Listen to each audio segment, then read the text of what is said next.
Hey everyone, today I'm making some brilliant vegetarian bean burgers. I start this recipe off by blitzing some walnuts in my Thermomix. Once we have the texture we desire, we can go on to add some beans. I'm using red kidney beans today. I've washed and drained them, ready to add to my chopped walnuts, then I'll set them aside. Now we add some aromatics. I'm using parsley, red onion, and a clove of garlic, adding them to my Thermomix for a quick chop. Before going on, we remove the lid and scrape down the mix using our spatula. Now I'm adding some of my homemade gourmet feta. If you don't make your own, you can use any soft cheese you like.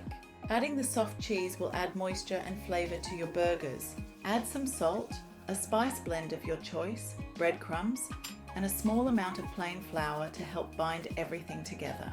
Put the ground walnuts and beans back in the Thermomix bowl with your choice of spices and herbs, then replace the lid for a quick mix.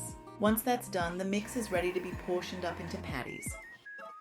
Heat a fry pan on the stovetop over medium-high heat. When heated, you can drizzle some oil, then add your shaped patties.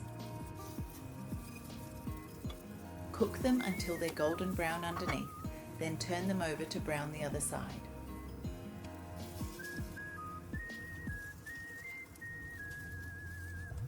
You can remove them from the pan once they're golden brown on both sides. What are your thoughts? Feel free to share them in the comments below.